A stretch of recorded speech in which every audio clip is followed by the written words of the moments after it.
How are you? I'm very well, thank you. Thank you for asking. And if it's the first time that you've ever seen a video of mine, my name is J'adore Lumiere, and this name means I love light. And, you know, out of the darkness should come light. And I feel like since I've been trying to make social media content as a way of expressing myself and keeping in touch with the world around me, that I've been holding back a lot of things that have really affected me, and I feel like it's time for me to speak on those things.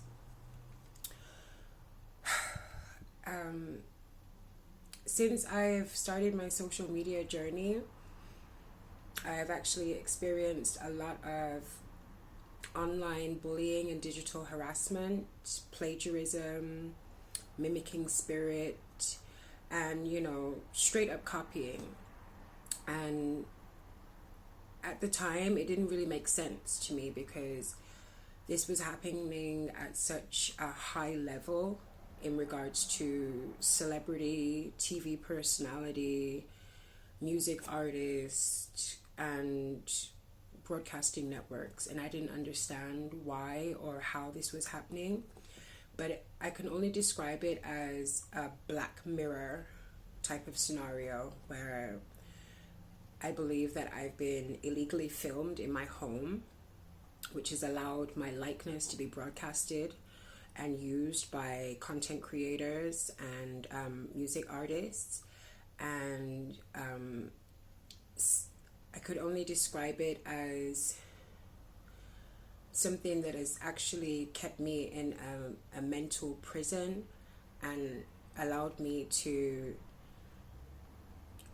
I find it so difficult. It's allowed me to view myself through the eyes of others, but yet still not being able to express myself. So I'm hoping that that makes sense in some fashion. The first instance of what I'm trying to say, and okay, say the weird thing, like, say it.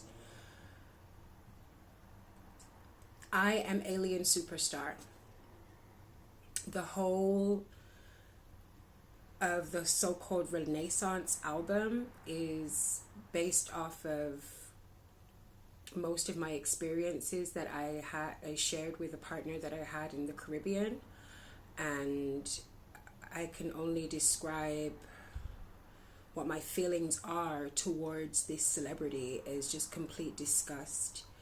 And I don't really look up to this celebrity, and I think that at the time everybody was so excited about this album and so happy to run around looking like a disco ball that, like, I could only view it as a mockery of my trauma and my I was in a domestic violent relationship with a man that I was with during the pandemic in the Caribbean, and during that time I wasn't using social media, TikTok, or, like, I was sharing a phone with the person that I was with. And the realization of what was happening only became apparent to me when I came back to the UK.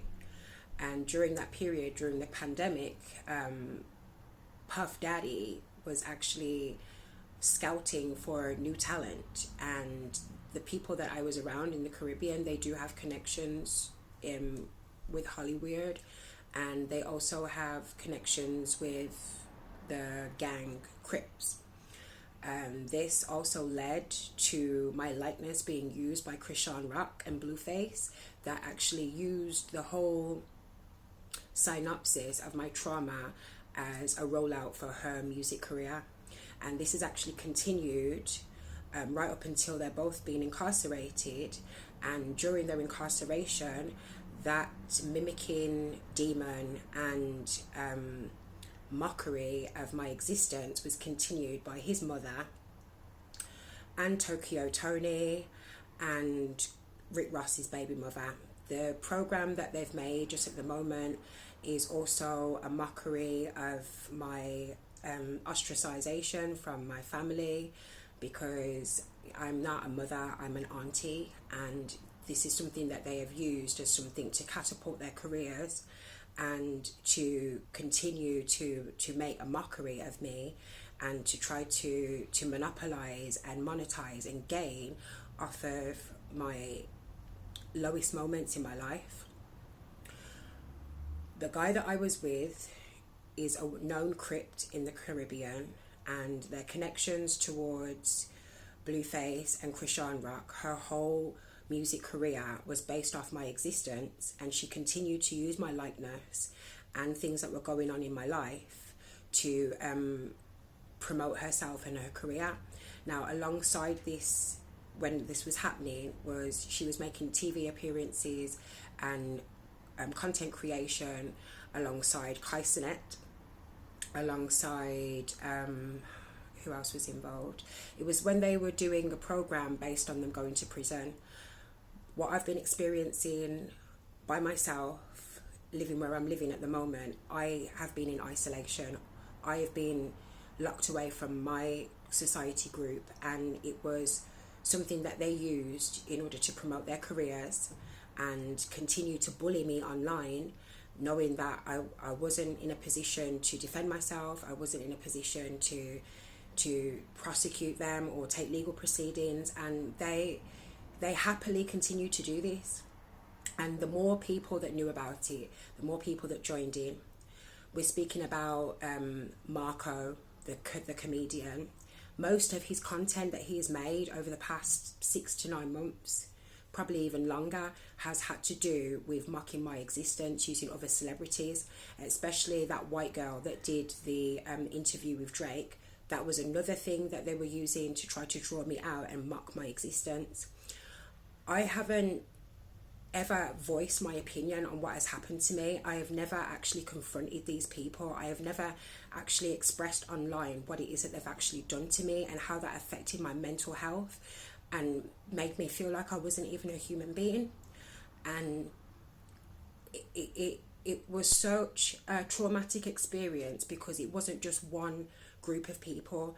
I could name over 20 public figures and celebrities that have taken part in this mockery towards my existence and made me feel like I didn't have a voice, or that I was less than a human being, or that I was a product of modern day slavery.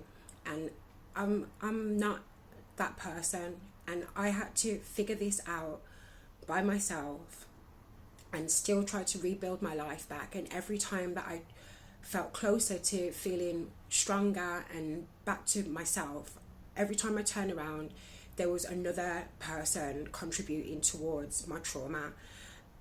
Because I am a product of modern day slavery, and I was human trafficked by my partner in the Caribbean. When I arrived back into the UK to heal myself and to be back to normal, I was then faced with another 2 years of trauma and digital harassment and bullying by people who I've never met before in my life. I don't have any connection to them, and I don't hate people. I hate their ways, because what they did to me made me feel like I didn't want to live, and they could never say sorry or do anything to make me feel like what they did was okay, because they knowingly did that, and they continued to do that. And I am not even at the beginning of what it is that I have to say about these people. And individually, I will make post after post until I expose every single one of them for what they did to me. It is all good and well singing about Jesus now, but how about you admit to what it is that you did to me? How about you admit what you did to me? Just because I am not in the financial position to prosecute you and the massive group of people that have monetized off my life doesn't mean that I am not going to get justice. Spiritually, you are already broken. And the ones that continue to monetize off my back and try to break me down, I'm coming for you next.